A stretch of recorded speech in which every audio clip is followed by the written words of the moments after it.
이제 드럼 하는 거를 이것저것 다른 악기랑 다 모아서 편집해서 또 이제 하나를 또 만들어야 되기 때문에 이제 그런 목표를 가지고 있습니다. 바쁘시네요. 네. 네. 그 드럼 유튜브 나오면 저희도 좀 공유해 주실 수 네, 있으신가요? 그러도록 하겠습니다. 네, 네. 너무 기대가 됩니다. 네, 현정 언니님 교수님 유튜브 구독자라고 이야기를 네, 해주셨어요. 감사합니다. 네, 네. 그다음에 이현수님이 목소리 예쁘시다고 또 말씀해 주셨네요. 감사합니다.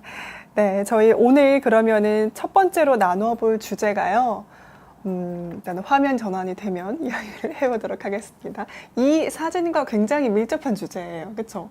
우리가 보는 세상과 그리고 타인이 보는 세상이 다를 수 있다라는 거에 대해서 시작한 궁금증이거든요. 네. 약간 저희가 그 관계에서 어려운 게 그냥 정면 보여주시면 됩니다.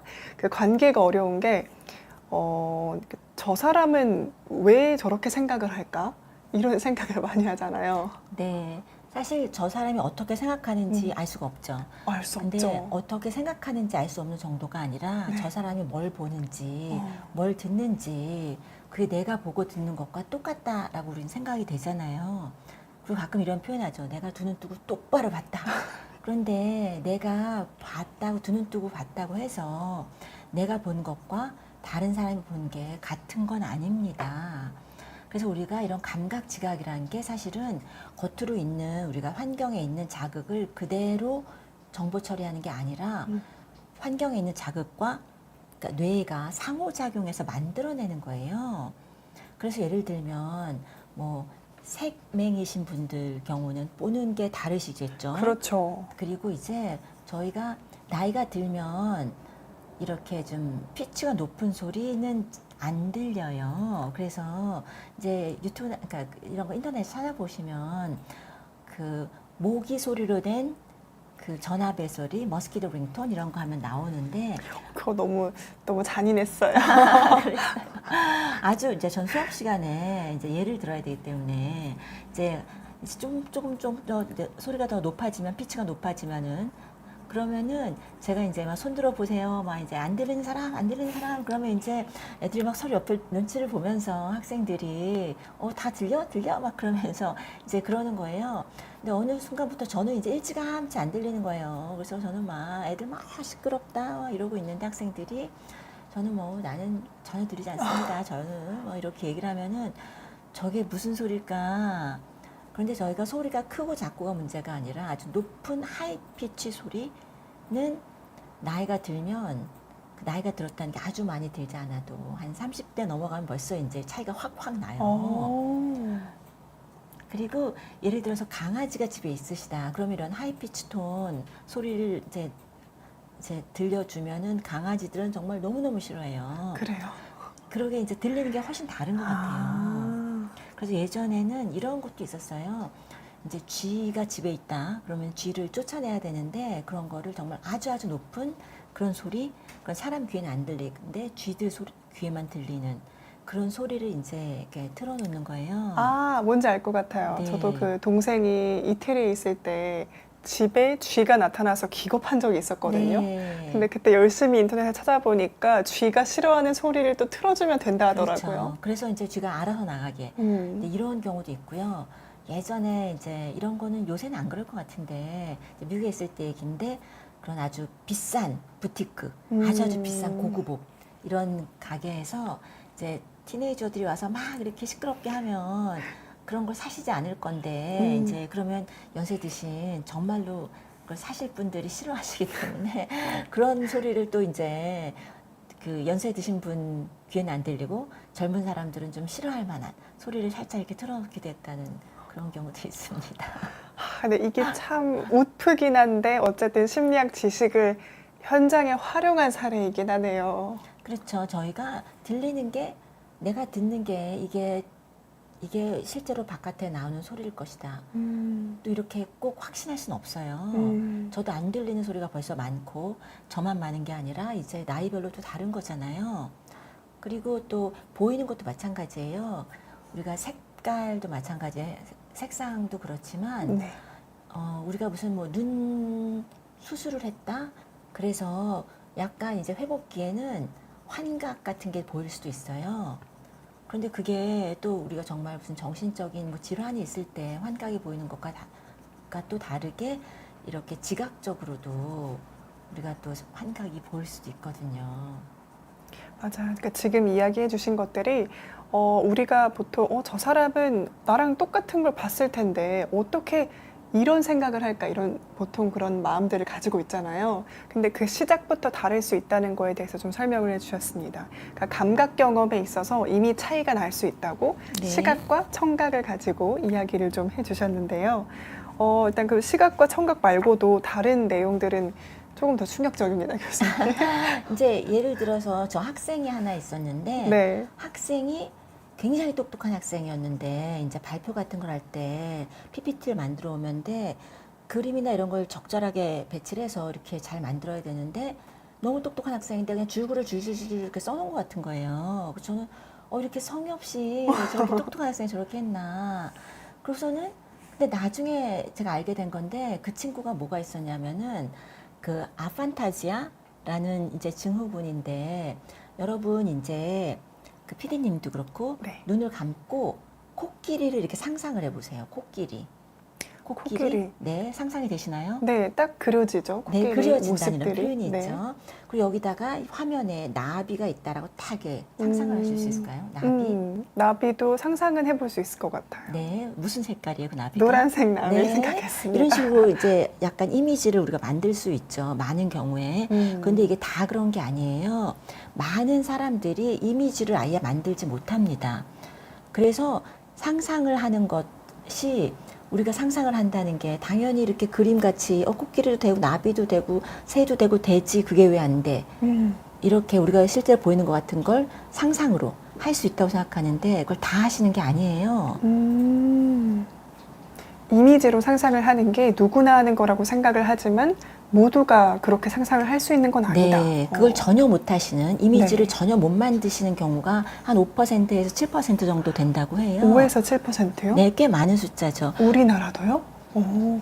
우리나라를 딱히 제가 아, 계산한 걸 본 네네네. 적은 없는데 어쨌든 전반적으로. 인류에서. 네. 그런데 그렇게 나오는데 사람들이 서로 모르는 거예요. 내가 이런 걸 못하고 있다는 게 그런 경험이 없으면 그게 나는 분명히 상상을 뭔가를 하는데 다들 그런 거 아니야?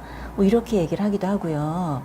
그 친구가 이제 제가 아까 얘기한 그 친구가 꿈에 저랑 좀 친했는데 꿈에 저를 봤다는 거예요. 그래서 저는 이미지를 못 그리는데 그럼 어떤 모습으로? 그렇죠. 그래서 그냥 이름으로 나온 걸까요? 그래서 너무 궁금해서 도대체 뭘 봤다는 걸까 그랬는데 이제 저는 영강을 제가 하기 때문에 이제 영어로 네. 얘기를 하는데 그 친구 표현이 이제 프로페서 한이 여기 있었는데 이런 공간이 있는데 이 공간이 프로페서 한인데 그 공간이 자기에게 말을 했다는 거예요. 오. 그게 제가 꿈에 나타난 거래요. 저는 너무 신기해서 제가 무슨 얘기를 했을지도 궁금하지만 저라는 공간이 거기 있었다는 것도 너무 신기했어요. 공간이 말을 걸었다라는 게 저도 무슨 말인지 모르겠더라고요. 그러니까 저는 사실 저도 이미지를 아주 잘 만드는 축은 아니에요. 그리고 저도 이제 못하는 게 여러 가지 있는데 네. 제가 못하는 것 중에 이제 대표적인 게 제가 얼굴을 잘 못 알아보거든요. 그래서 그걸 뭐라고 부르죠? 이 그 안면 인식 불감증인가요? 안면 인식 장애라고 하기도 하고. 네. 그런데 저 이제 얼굴을 잘 못 알아봐요. 제 얼굴도 못 알아보시나요? 그런데 이제 제가 얼굴을 못 알아본다 그러면 이제 얼굴이 이렇게 막 텅 비어 보이냐 그런 게 아니라. 네, 계란 귀신처럼 보이냐. 계란 귀신이 어떻게 생겼는지 알 수 없지만 그런 건 아니고 이제 약간 우리가 얼굴 보면 이 사람 누구구나. 네. 봤던 사람이구나. 이 사람이구나. 그 확 와닿는 게 아니라 조금 이렇게 좀 곰곰이 비교를 해서 머리카락이라든가 이렇게 좀 디테일은 제가 잘 봐요. 그래서 헤어스타일이 바뀌었다거나 이런 걸 제가 잘 알아보거든요. 그래서 사람을 제가 잘 못 알아보기 때문에 지난번에 보고도 처음 뵙겠습니다. 이런 인사를 너무 많이 해서 이제 그런 짓을 하지 말자. 그러면 사람들이 기분 나빠하니까. 그래서 이제 저는 그냥 안녕하세요. 뭐 제가 잘 못 알아보고 그러면 사람들이 좀 기분 나빠하잖아요. 이렇게 못 알아보고. 그렇죠. 네, 관심이 없는 건가? 저 사람 왜 저러나? 그럼 이제 제가, 그때는 머리가 단발이었는데, 이번 이렇게 하셨네요. 이렇게, 이제 그 머리를 가지고 얘기를 하면은, 제가 또 디테일에 강하기 때문에, 그러면 이제 또 그분들이 또 칭찬을 하시죠. 저 사람은 디테일에 강하다. 아, 그러면 이게 얼굴을 봤는데 조합이 잘 안 되어 보이는 건가요? 아니, 이렇게 조합이 안 되는 게 아니라 얼굴이 보이고 네. 얼굴인 걸 알아요. 네. 그런데 이제 약간 낯설어 보이는 거죠. 어. 자주 본 얼굴도 낯설어 보일 때가 많고요. 자주 보는 얼굴이라면은 박사과정생들도 가끔 얼굴을 못 알아보시죠. 제가 이제 이걸 얘기 하도 많이 하기 때문에 저희 학생들은 오랜만에 자기를 보면 못 그러려니 알아볼까 하군요. 봐 네. 약간 이렇게 전혀 못 알아보면 어떡하지? 약간 이런 생각들을 하기도 하고요. 그런데 이제 자주 보는 얼굴은 네. 사실은 전반적으로 우리가 그렇게 한 번에 쫙 알아보는 거 말고도 여러 가지가 있잖아요. 몸짓이라던가 그렇죠. 맞아요. 분위기라던가 목소리라던가. 네, 여러 가지가 있기 때문에 알아볼 수 있는 건 많은데 그런데 이거 얼굴만 가지고 사진만 갖고 이제 알아본다거나 그런 게 좀 약하죠. 제가 사진을 보고서 이 교수님이 누구였지 하고 그 교수님 사진을 제 손에 들고 이제 핸드폰에 들고 그 다음에 이분을 또 찾아서 이야기를 해야 되기 때문에 이제 그 학과 홈페이지에 들어가서 누구지 맞춰보는데도 모르겠는 거예요. 이 사람이 누구지? 네, 되게 어려워요. 사진이 잘못한 거 아닐까요? 옛날 사진이? 사진이라던가. 네. 사실 제가 이제 극단적인 예가 네. 이거는 네, 제가 예전에 그 한국에 와서 친구들이랑 이제 미국 오래 살다가 이제 한국에 와서 친구들이랑 그 제주도에 간 적이 있었어요. 친한 친구들 5명이서 제주도를 갔는데 거기 이제 관광지가 여기저기 있죠. 근데 관광지 어디였는지 모르겠는데 거기 이제 그 벤츠가 있고 관광지를 도착했는데 거기에 저희 형부가 있는 거예요. 네. 형부는 제가 네. 알아봤어요. 네. 왜냐면 형부가 약간 이제 키도 크고 뭔가 이렇게 약간 좀 특징적인 게 있으셨어요. 네. 호남형이신데 특징이 좀 뚜렷하셨기 때문에 형부가 있었는데 거기에 어떤 여자랑 같이 있는 거예요. 그래서 제가 기겁을 해서 말을 못하고 막 이건 뭐지? 이게 뭐지? 막 이게 막 너무 놀라서 안 말, 어떻게 하지? 이제 저희가 이제 다 같이 그 버스 정류장쪽으로 걸어가고 있는데 친구들이랑 어떻게 하지? 이게 뭐지? 막 이러고 있었는데 막 제 그 친구가 갑자기 어머 언니! 그래서 저희 언니였어요. 그 옆에 있는 여자분은. 그래서 그 친구는 고등학교 때 저희 언니 보고 막 수십 년 동안 보지 않았던 저희 언니를 한 방에 알아보고 그런데 저는 근데 그 언니 얼굴이 저도 이제 언니구나. 마음을 푹 놓고 언니였구나. 정말 놀라셨나 네, 보네요. 형부랑 같이 왔구나. 그랬는데 저는 그때도 계속해서 언니 얼굴이 약간 낯설다는 느낌이었었어요. 친구가 먼저 알아보고 난 다음에도 심지어 저희 언니는 저랑 좀 닮았거든요. 그러면은 네. 이게 정말 네. 그 저희가 일반인들이 상상하는 것보다 조금 더 뭔가 어려움을 겪는 요소들인 거네요. 네, 영화 배우 중에 브래드 핏 같은 분도 이제 안면 인식 장애 있다고 이제 인터뷰에 얘기를 많이 해요. 이제 그런데 이제 그런 얘기 하시더라고. 자기가 그래서 사람들이 거만하다거나 뭐 이렇게 오해를 많이 받았다. 네. 못 알아보니까 너 스타 됐다고 무시하는 거 아니냐 이런 식으로. 근데 자기는 이런 쪽 그런 게 있어가지고 잘 못 알아본다고. 네. 신기하네요. 네, 저는 그런 경우가 많아요. 게다가 학생들이 다 나이 또래가 비슷비슷한 학생을 저는 너무 많이 보잖아요. 근데 뭐 100명이 앉아 있는데 다 20대 초반에 다 비슷한 분위기에 비슷한 학생들이 앉아 있는데 누가 누군지 너무 어렵죠.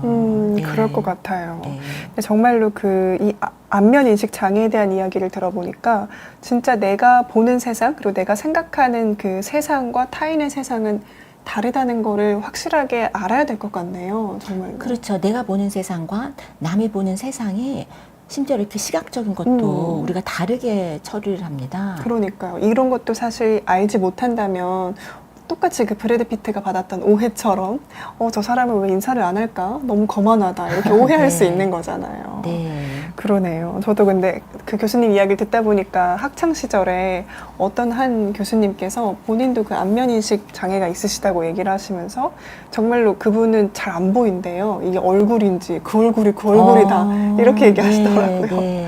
근데 그러면 이제 내가 내 조교는 어떻게 알아보는지 아냐 하니까 그 조교가 머리를 밀었다고.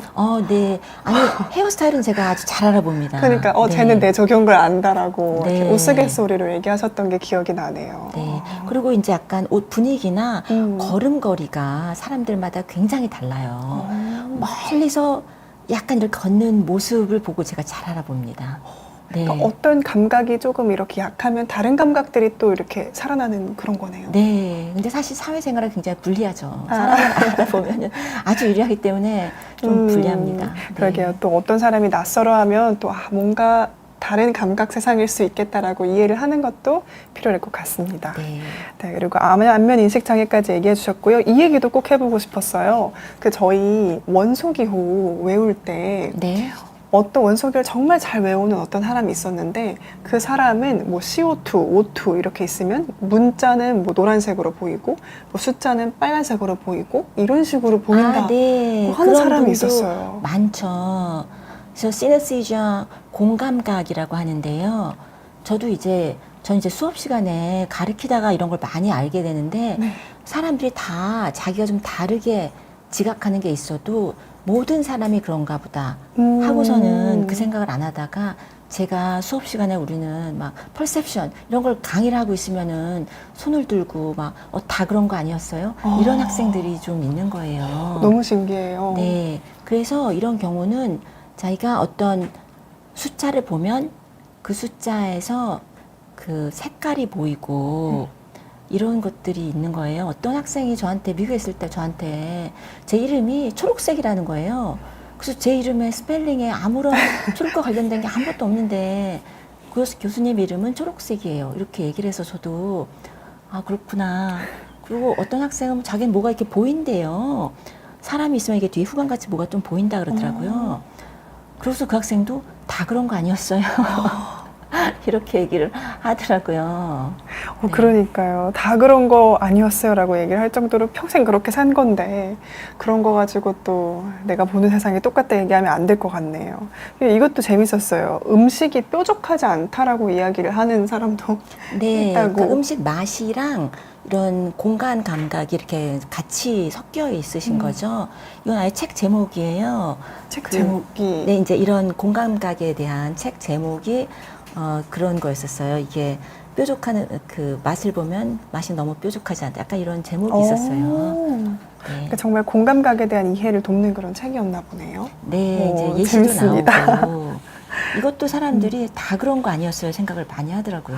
그러네요. 네. 정말 그 감각 경험이 누구나 다 똑같지 않다는 걸 이해를 해야지 그 관계와 소통에서의 오해를 좀 줄일 수 있겠다라는 생각이 너무 듭니다, 교수님. 네. 그리고 칸딘스키라는 추상화 작가 혹시 아시죠? 네네네. 네. 칸딘스키의 작품들이 다 보면은 컴포지션이라는 이름으로 쫙 나와 있어요. 컴포지션 1, 2, 3 컴포지션이죠. 약간 그 네모 동그라미 막 이렇게 이제 돼 빨강색.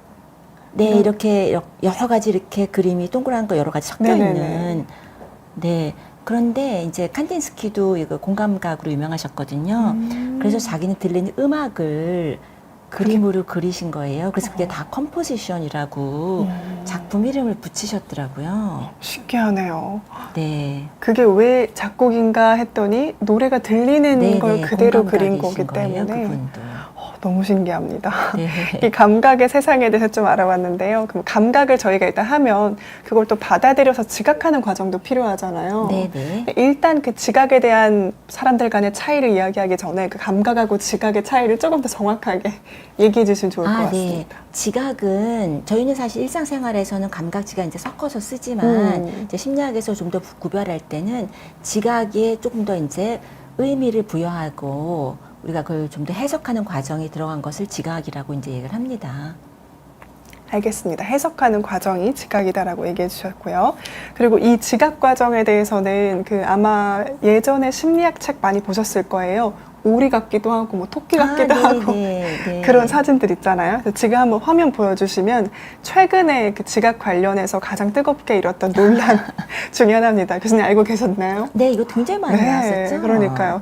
이 드레스를 보고 흰색과 금색으로 보인다는 사람이 있으면 파란색과 검정색으로 보인다는 사람들이 나뉘어져가지고 이걸 가지고 막 신문에서 왜 그런 건지 막 토론하고 근데 결국은 잘 모르겠다 뭐 이런 내용이었던 것 같거든요.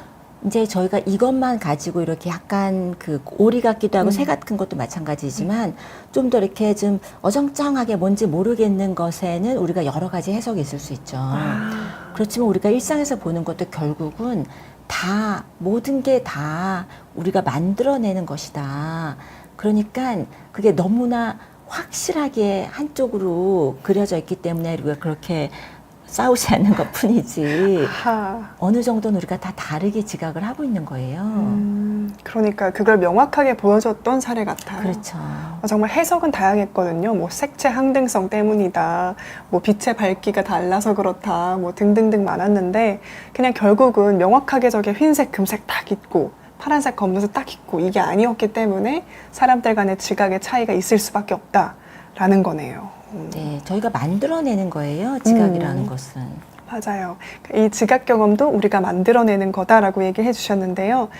이거 관련해서도 굉장히 흥미로운 심리학 연구들이 많아서 좀 소개를 해보면 좋을 것 같습니다. 소개라고 한다기보다 이래서 관계가 어렵구나라는 거를 느끼게 해주는 연구들인 것 같아요. 네. 이제 제가 제일 재밌게 생각했던 건 이거였는데 그 칵테일 파티 효과 있잖아요. 아, 네.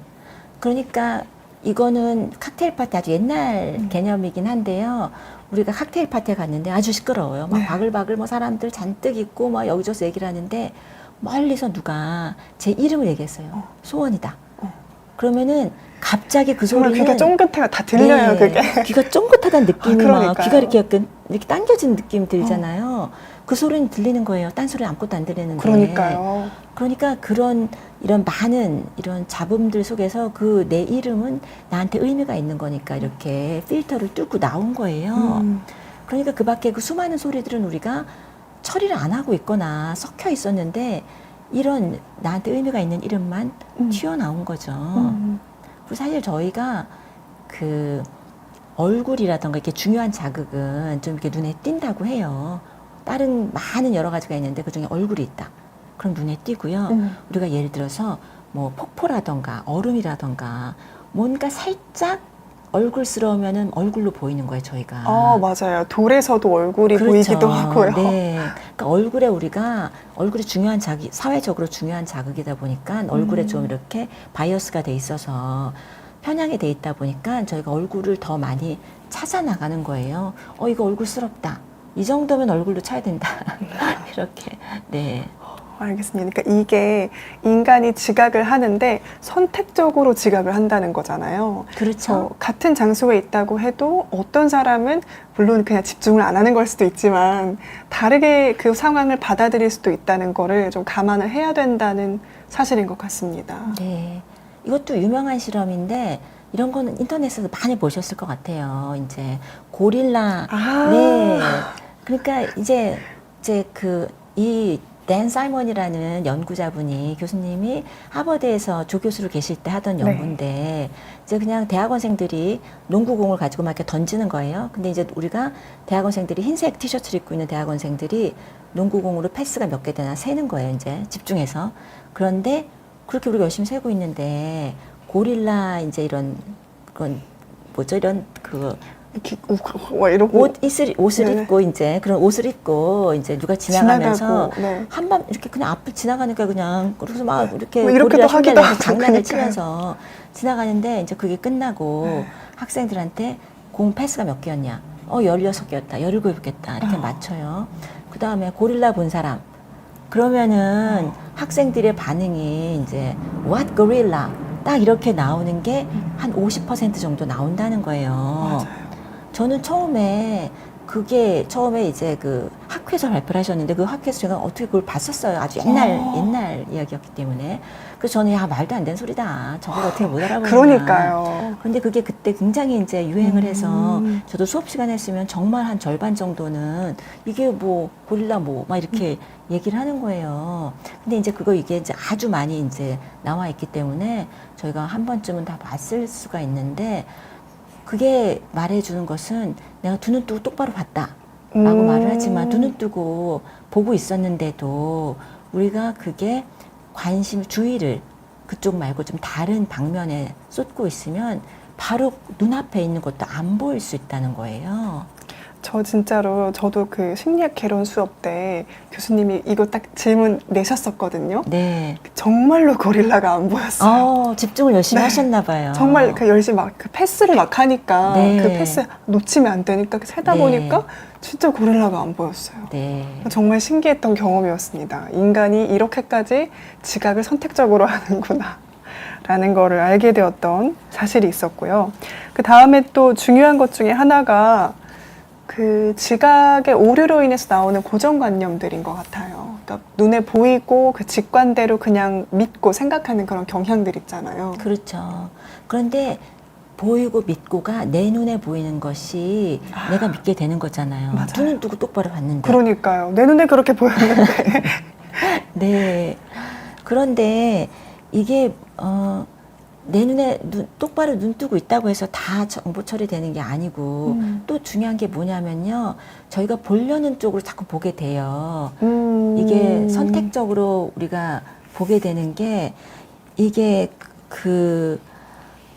예를 들면 그런 거예요. 운전할 때 이것도 요새는 그렇지 않지만 옛날에 운전할 때 남자랑 여자랑 누가 더 운전 잘한다고 생각하냐. 그럼 옛날에는 남자가 운전 더 잘하지 이렇게 대답을 하는 경우도 많았어요. 그리고 이제 표현이 그거예요. 운전하다가 막 이렇게 막 주저주저하고 잘 못하는 사람들 보면 꼭 여자더라.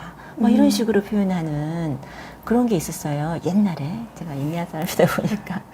그런데 그게 아니 세상에 반이 남자고 반이 여잔데 그게 뭐 운전 주저주저하고 한 사람이 어떻게 다 여자 말이 안 되는데 우연히 여자분이 주저주저하는 경우 있었을 텐데 그걸 보고 여자들은 뭐 이렇게 자기가 했던 기억들이 있는 거죠. 네, 그렇죠. 그런 걸 자꾸 찾게 되고 그렇지 않은 거는 이건 그냥 관심을 안 두고 그냥 이거 예외다 이렇게 하는 경우가 많은 것 같아요. 그러네요. 그 고정관념 관련된 것들 굉장히 많잖아요. 뭐 과학자 요즘은 개발자는 남자 직업이다. 뭐 이런 그렇죠. 것들도 있고. 그래서 한창 저도 그 대학원에 있을 때 그 여성 과학자를 많이 노출시켰더니 아이들이 그 과학자는 남자다라고 하는 고정관념이 많이 줄었다. 뭐 이런 연구들 봤던 게 기억이 나거든요. 네. 저희가 이제 이런 연구들이 있어요. 그러니까 미국에서 한 연구인데 이게 보면은 법원에서 주어리라고 그러나요? 이렇게 좀 네. 그걸 뭐라 그러죠? 보석. 네, 그래서 이제 거기 앉아 계신 분들이 일반인들이 거기서 결정을 하는 게 있어요. 이게 맞다 틀리다 이 사람이 유죄다 무죄다. 그걸 뭐라고 하죠? 주어리였는데 한국말로 뭔지 모르겠는데요. 네. 배심원. 맞아요. 네, 배심원. 네. 그런데 저희가 이제 그런 연구가 되게 많은데 그게 예를 들어서 이제 만약에 흑인이 이제 범죄자로 지목이 돼 있을 경우에 배심원이 다 백인이면 굉장히 불리하게 나오는다. 이런 것들이 있는 거죠. 윤희님이 알려주셨네요. 네네네. 네, 배심원. 아유, 감사합니다. 근데 굉장히 불리하게 나온다. 그러는데 이게 어떻게 생각하면 우리가 그러면 이게 인종차별적인 마음이 있어서 그런 것이냐. 그런 것도 있고 또 어떤 경우는 이제 약간 그런 범죄에서 이 사람이 범죄자인데 그 피해자가 흑인일 경우에 그러니까 피해자가 백인인데 범죄자가 흑인이라고 자기가 이제 생각할 경우에 더 잘못되게 판단을 하는 경향이 많다. 예를 들어 저 사람이 범죄자가 아니었는데 저 사람 맞다. 라고 하는 경우가 더 많게 나온다. 이런 것들이 있어요. 근데 사실 피해자가 그냥 아무나 잡아놓고 싶은 게 아니잖아요. 그렇죠. 꼭 잘못된 사람을 맞아요. 잡고 싶은 거잖아요. 이런 경우는 좀 약간 아주 심한 범죄, 뭐 강간 이런 범죄일 경우에 이런 경향들이 나왔었는데 그러면 우리가 이게 정말 이게 우리가 인종차별 이런 것 때문에 그런 것이 아니냐. 그런데 사실은 굳이 차별적인 것이라기보다는 내가 더 익숙하지 않은 경우에 우리가 혼란의 여지가 더 많고 오류를 더 많이 한다는 거예요. 그래서 제가 이제 미국에 있을 때 뭐 이런 표현들 많이 있죠. 동양인들 너네 어쩜 다 똑같이 생겼냐. 다 정말로 똑같다. 그런 이야기를 해요? 쌍둥이 같다. 저랑 비슷도 안 한 뭐 이런 표현들 가끔 예전에 요새는 아니죠. 요새는 정말 다른 세상입니다. BTS와 그 블랙핑크 이후로 우리는 요즘에 정말, 그렇게 얘기 안 하죠. 네. 이제 너무나 자세히 알고 한국 사람 너무 인기 좋고 막 어떻게 생긴 게 뭐 맞아요. 다 알죠. 맞아요. 맞아요. 네. 그런데 예전에 이제 익숙하지 않던 시절에 또 저는 좀 그러니까 제가 일리노이에서 공부했는데 그때만 해도 약간 중서부가 그래도 좀 그 동양인이 적은 그런 지역이었던 것 같아요. 그런데 그러면은 막 다 너무 똑같다. 특히 제 아이는 막 학교에 가면은 막 비슷하지도 않은 다른 동양계랑 똑같다라고 그냥 선생님이 헷갈려서 얘 이름 제 이름 섞어서 부르고 막 이런 경우들이 너무너무 많았어요. 마음 너무 아프셨겠네요. 아니 저는 그냥 그러려니 그래요. 그냥 아니 이거는 그냥 또 이게 그게 인종차별 그런 거라기보다는 익숙하지 않아서 맞아요. 자기한테 익숙하지 않을 경우에는 그런 경향이 있을 수 있죠. 그런데 내가 익숙하지 않아서 그럴 수 있다라는 걸 인식하고 있는 것과 내 눈에 그렇게 보이니까 그게 사실이다 라고 믿는 건 좀 다른 이야기죠. 맞아요. 교수님 짚어주신 것처럼 그 고정관념이라는 게 어쨌든 많이 봐왔던 거에 대한 믿음을 가지는 거잖아요. 그렇죠, 그거에 대한 생각을 그렇죠. 갖는 거고. 네. 근데 거기에서만 너무 몰두되고 이거 봐. 결국 맞잖아 내 말이. 이렇게 확증 편향으로 나아가면서 정말 고정된 관념으로 갖게 되는 건 위험하고 내가 낯설어서 뭔가 이런 것들을 좀 편향되게 생각하는구나를 아는 것만으로도 그 관계와 소통에 있어서 조금은 괜찮을 수 있다라고 이해를 하면 되겠네요. 네, 내가 오류가 있을 수 있다. 두 눈 뜨고 똑바로 봤다라고 하지만 내가 오류일 수도 있지라는 걸 인식하고 보면은 또 다른 게 보일 수 있거든요. 맞아요. 오류일 수도 있다라는 걸 꼭 인식을 해야 될 것 같습니다. 그리고 윤희님도 얘기해 주셨는데 윤희님도 콜로라도에 지금 살고 계시는 네, 걸로 네. 알고 있거든요. 근데 옛날에 너 누구누구 아니야라고 많이 물어보셨다고 네. 얘기하시네요. 80년대 이민 왔을 때는 중국인, 일본인 다음 한국인이었다고 네. 다들 이렇게 얘기를 요새 해주시네요. 한국인이랑 그렇게 인기가 좋다고 그러던데요. 막 일단 다 막 그러니까요. 제가 듣기로는 그 한국인 남자들이 그렇게 인기가 많대요. 그런 얘기 저도 굉장히 많이 들었어요. 뭔가 이렇게 생긴 것도 좀 이제 괜찮아 보였는지. K 드라마와 그러니까요. 맞아요. 저도 이제 가끔 해외 친구들 만나면 정말 한국 가면은 남자들이 그렇게 옷을 잘 입고 다니냐 네. 이 얘기 물어보더라고요. 다 굉장히 멋지신 줄 알죠. 그러니까요. 드라마와는 다르다라고 아무리 얘기를 해도 사실 그러니까요. 참 어렵습니다. 네, 지금까지 그 감각과 지각에서 올 수 있는 오해들에 대해 이야기해 봤는데요. 그 잠깐 얘기해 주셨던 확증 편향과 같은 더 심한 문제들이 남아 있습니다. 네. 확증 편향은 사실은 요새 같은 경우는 우리가 이제 이제 인터넷 보는 것만 자꾸 뉴스도 보는 쪽 맞아요. 뉴스가 계속 뜨잖아요. 맞아요. 알고리즘이 그렇게 돼 있으니까 내가 믿는 것만 자꾸 보다 보면 그것과 관련된 게 계속 뜨니까 이제는 다른 쪽 기사를 볼 수가 없어요. 네, 볼 수가 없어요. 정말로. 무슨 일이 일어나는지 내가 아는 세상만 계속 나오는 거예요. 전혀 다른 일들이 일어나고 있을 텐데 세상에. 그러니까 내가 아는 세상만 자꾸 뜨니까 그게 다인 것 같고 확증 편향이 점점 더 커지죠. 그러니까 이 알고리즘으로부터 나오게 된 굉장히 무서운 현상인 것 그런 것 같은데요. 같습니다. 그래서 요즘엔 유튜브나 아니면 다른 이런 회사에서 알고리즘을 조금 더 이렇게 가끔은 3분의 1 정도는 나와 다른 것들을 넣어서 다시 이렇게 재개발해야 된다 이런 이야기들도 있긴 하더라고요. 근데 그게 필요할 것 같아요. 네. 네. 저희가 사실은 회사들 입장에서는 그게 좋죠, 알고리즘. 그렇죠. 그래야 광고도 하고. 그렇죠. 이 사람이 이런 걸 쇼핑했다. 그럼 이 사람과 비슷한 사람이 이런 걸 또 샀으면 그것도 올리고 이것도 올리고 해서 그러면 쇼핑을 점점 더 많이 할 거니까 얼마나 사업이 잘 되시겠어요. 맞아요. 그러니까요. 네. 여기서 또 궁금한 게 그럼 인간은 왜 자꾸 이렇게 확증 편향적인 사고를 하는 걸까요?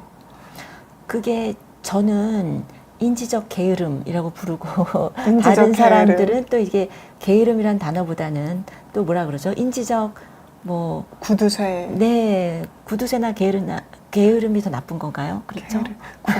근데 요즘은 돈이 더 중요하니까 그런가요? 구두쇠가 더 나쁜 편인 것 같아요. 네, 그러니까 뇌는 생명체이기 때문에 사실은 꼭 해야 될 것만 해요. 필요 없으면 안 하고 일을 줄입니다. 뇌는 에너지를 아껴 써야 돼요. 뇌는. 그래서 아낀 에너지를 딴 데 써야 되죠. 그러다 보니까 이게 우리가 더 지름길을 찾는 거예요. 그래서 확증 편향이라던가 우리가 좀 정말 이런 스테레오타입 그런 것들을 계속 자꾸 만들어내는 이유가 우리가 사람들이 100명 있는데 100명을 다 다르게 처리하면 처리할 용량이 100명인데 너무너무 힘들 너무 것 많죠. 같아요. 그러니까 그냥 반으로 딱 잘라서 아. 여자들은 이렇고 남자들은 이렇다고 그냥 합시다. 얘가 그냥 이렇게 자기가 그냥 줄여서 하는 거예요. 그래서 이런 식으로 우리가 더 쉽게 줄여서 할 수 있으면 지름길로 뇌는 그 길을 선택을 합니다. 왜냐하면 어쨌든 뇌의 목적은 나의 생존일 거 아니에요. 그렇죠. 그럼 내가 살아있으려면 에너지가 어느 정도 좀 남아있어야 되는데 그 에너지들을 다 써가지고 객관적으로 생각하고 또 합리적으로 생각하려고 노력하면 또 뇌 입장에서 손해이지 않을까라는 생각이 들긴 그렇죠. 하네요. 그리고 정말 모든 케이스를 다 하면은 정말 판단하기도 어렵고 이게 뭔지 다른 케이스도 있고 예외 조항도 있고 이런 걸 다 하기는 힘드니까 그냥 우리가 쉽게 가는 거죠. 그러네요. 그러니까 게으르면 안 되기도 하고 또 뭔가 이렇게 게을러지는 이유가 사실 좀 여유가 없어서 그런 걸 수도 있잖아요. 네. 그 여유를 찾는 노력도 좀 중요할 것 같다는 생각이 드네요. 확증 편향. 그러니까 중요한 경우는 우리가 이게 다른 게 있을 수 있다. 그런 걸 항상 염두에 두고 그렇지 않고 좀 쉬운 경우는 그냥 쉽게 갈 수도 있죠. 네. 우리가. 네. 맞아요. 알겠습니다. 중요한 결정을 할 때는 정말로 이 확증 편향적인 태도를 버리는 것도 중요한 것 같습니다. 네. 네.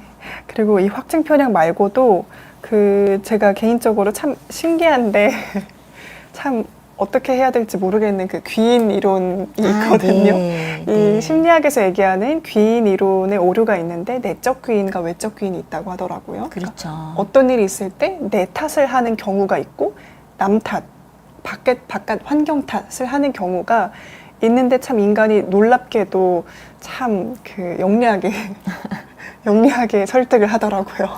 나한테 유리하게 하죠. 그러니까요. 그런데 그것도 사실은 이게 내가 스스로 좋아해야지 또 그것 때문에 내가 나를 싫어하면 안 되잖아요. 근데 그런 걸로 다른 사람들이 나를 싫어하게 될 수도 있잖아요. 그렇죠. 맞습니다. 네.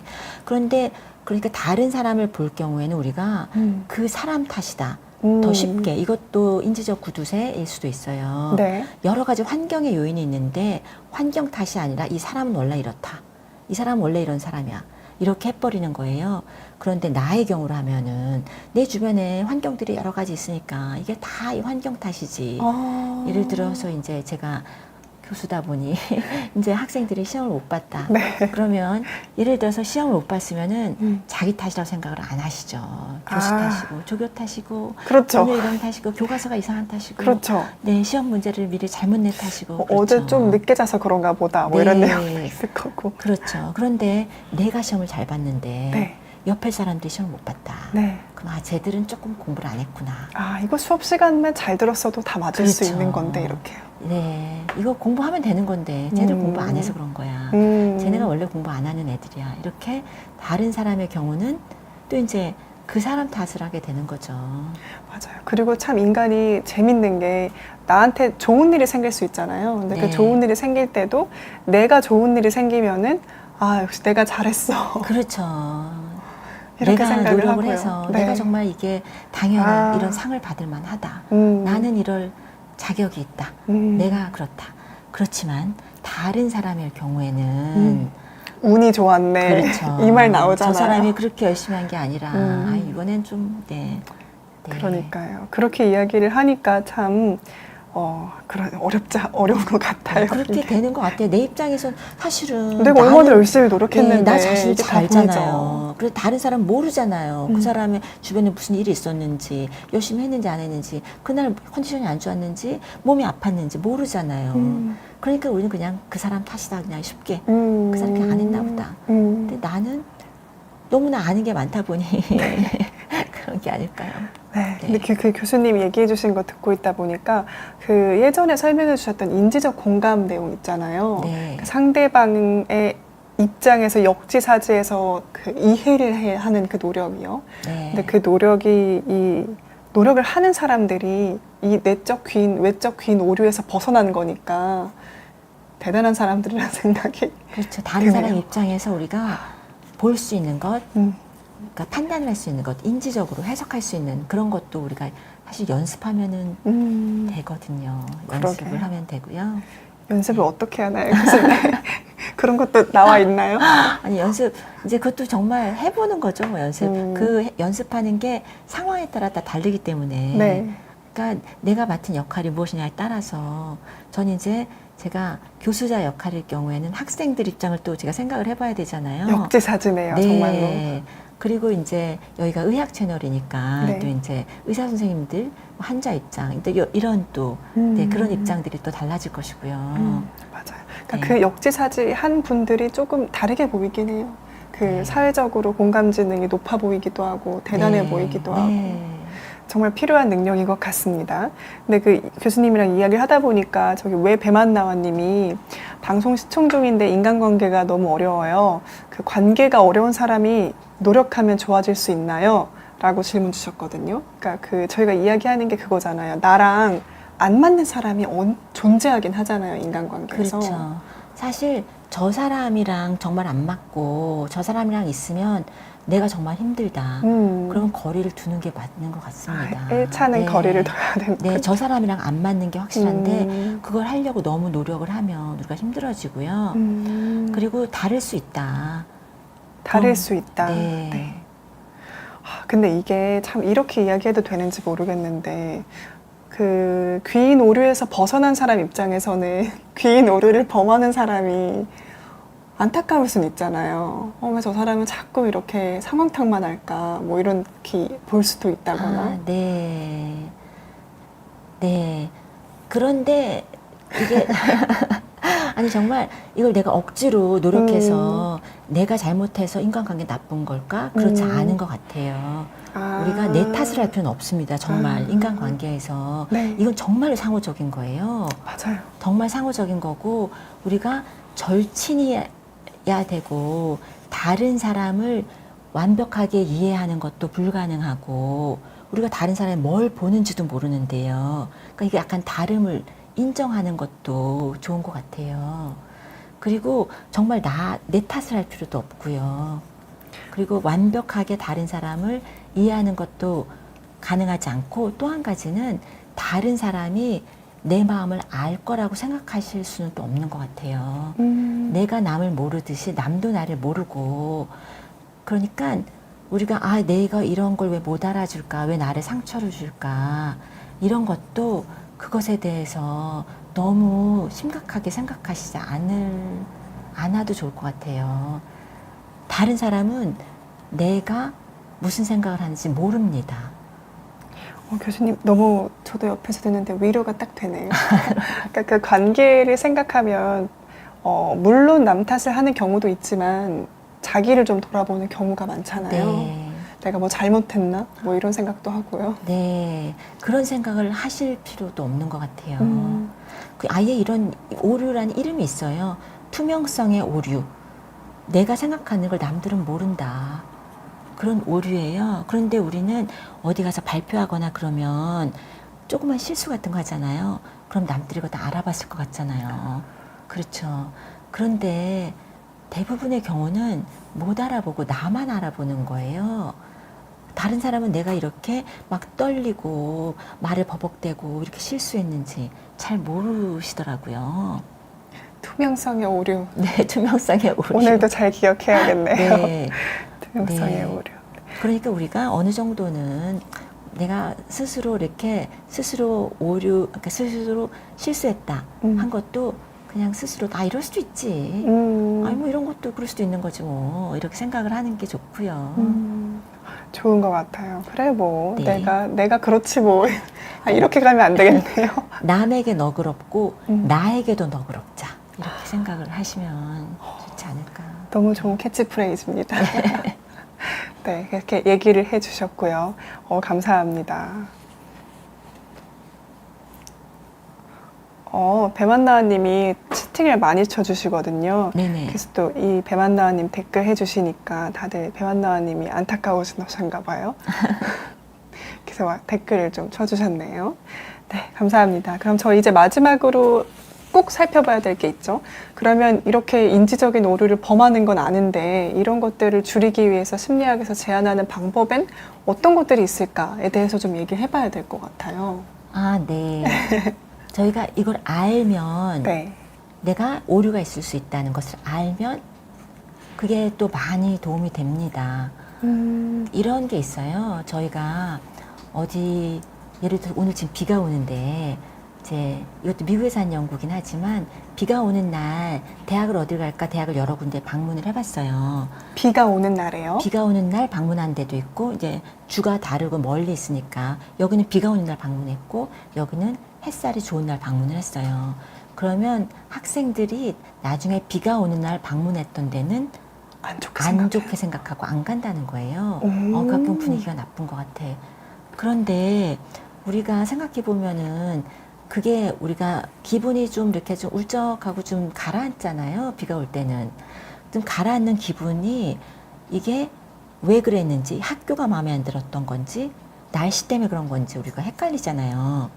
그럴 경우에 우리가 오늘 날씨가 비가 좀 오네요. 비가 오는데도 이런 데 방문하는 건 이 학교는 뭐 이렇습니다. 이렇게 비가 오는 걸 막 강조하잖아요. 그러면은 그런 현상이 없어진다는 거예요. 비가 오는 걸 인식하고 있다. 내가 약간 울적할 수 있는 것은 비 때문인가 보다. 이렇게 생각할 수 있는 걸 우리가 또 한 번 이렇게 환기시켜주면 그로 인해서 그런 오류가 줄어든다고 합니다. 그러니까 우리가 이런 오류가 있을 수 있다는 거를 환기를 하면 그런 오류가 줄어들 수 있다는 거예요. 너무 좋네요. 또 어떻게 보면 약간 그 명상이나 자기 긍정적 학원 같다는 느낌도 좀 드네요. 그 갑자기 문득 그 생각이 들었어요. 거울 보고 너는 예뻐라고 아침에 얘기하면 예쁜 느낌이 듭니다. 뭐 그런 거네요. 그런 거는 이제 또 이름들이 굉장히 많은데요. 이름들이. 그러니까 그러니까 self-fulfilling prophecy. 자기 충족적 예언이요. 자기 충족적 예언. 네. 죄송해요. 제가 이게 용어들은 영어로만 주로 알아가지고 자기 충족적 예언. 내가 그렇게 말하는 대로 되는 거예요. 그렇게 되는 이유가 왜 그러냐면 내가 그렇게 말하면 내가 예쁘다. 이제 지금 겨울을 보고 나는 예쁘다. 그러면 나가서 이제 행동할 때 나는 예쁘다라고 자신감을 갖고 예쁜 사람처럼 행동을 하시면 다른 사람들이 약간 거기에 반응을 해준다는 거예요. 그런데 내가 오늘 너무 힘들고 나는 너무 이렇게 좀 안 좋게 이렇게 생각하고 사람들이 나 싫어할 것 같아. 이렇게 얘기를 하면서 행동을 하면 사람들이 조금 불편해져서 왜 저러시지 하면서 불편해하는 그런 반응이 나오는 수가 있거든요. 그럼 그것 봐. 사람들이 나 싫어하지. 이렇게 반응이 될 수 있어서 자기 충족적 예언이 이루어진다는 거죠. 말한 대로 된다. 알겠습니다. 자기 충족적 예언, 말한 대로 된다는 걸 기억을 하고 말씀해 주신 것들 긍정적으로 좀 스스로를 생각하고 또 다독이고 인정해주는 노력도 필요하다라고 얘기해 주셨습니다. 그리고 어쨌든 내가 오류를 저지를 것만 같으면 그게 뭐 지각적이든 아니면 사고적이든 한번 환기를 하고 내가 생각하는 게 틀릴 수도 있다. 그렇죠. 는 것만으로도 오류를 범할 확률이 낮아진다라고 이해를 하면 되겠네요. 알겠습니다. 네. 저는 이제 어떻게 해야 될까? 우리 시스템 1에 집중하자 이런 시스템 2죠. 시스템 2에 집중하자 이런 이야기도 해보고 사람들이 자기에 대해서 잘 아는 노력도 필요하다 이런 생각도 해봤는데요. 이게 가장 중요한 것 같네요, 교수님. 네. 그런데 직관적인 게 네. 나쁜 게 아니거든요. 그게 많은 정보를 쉽게 뇌가 구두쇠지만 많은 정보를 쉽게 이제 처리하는 그런 기제이기 때문에 네. 그게 나쁜 건 아니고 그렇지만 우리가 다른 게 있다라는 걸 이제 환기를 해보는 거죠. 네, 알겠습니다. 다른 길이 있다는 걸 환기를 해보자라고 얘기해 주셨습니다. 근데 얘기를 하다 보니까 벌써 50분이 되어서 마무리를 해야겠네요, 교수님. 네. 어쨌든 저희가 해야 될 이야기들은 다 나눈 것 같은데 댓글을 못 읽었네요. 댓글을 읽어보려고 했는데 선생님 목소리 좋으시다고 오디오북 하셔도 감사합니다. 좋을 것 같다고 댓글 남겨주셨고요. 네. 아까 이 관계 얘기가 이제 사실은 우리가 네. 많이 걱정하는 생각을 많이 하는 그런 것 같아요. 네, 주세영 라켓 제발 구해주세요. 님 네. 그 질문해 주셨네요. 네. 저도 사실 남들이 나 이렇게 생각하면 어떡하지 그런 생각을 굉장히 많이 합니다. 제가 소심해서. 근데 저도 스스로에게 아니다. 남들은 이런 거 관심 없을 수 있다. 나 혼자 생각하는 것이다. 이렇게 막 스스로에게 그 이론에 있는 것이다. 막 하면서도 소심하게 그 생각을 계속 할 때가 많습니다. 맞아. 저도 그래요. 근데 저도 제 방송 다시 보기 참 힘듭니다. 그런 네. 거 아닐까요, 다들? 네. 내가 실수한 건 내 눈에만 보이죠? 맞아요. 네. 정말로 뭐 발음 실수한 거라던가 이때 이 질문을 했어야 됐는데 뭐 이렇게 곱씹기도 하고요. 네. 그러니까 누구나 다 그런 생각을 하는 것 같습니다. 그렇지만 투명성의 오류라고. 그렇죠. 내 실수는 나만 한다. 네. 그걸 생각하면서 또 이번 한 주 힘나게 살아보시면 좋을 것 같습니다. 그러면 저희 오늘 라이브는 여기서 마무리하도록 하겠습니다. 저희는 다음 주에 또 뵙겠습니다. 감사합니다. 네, 감사합니다.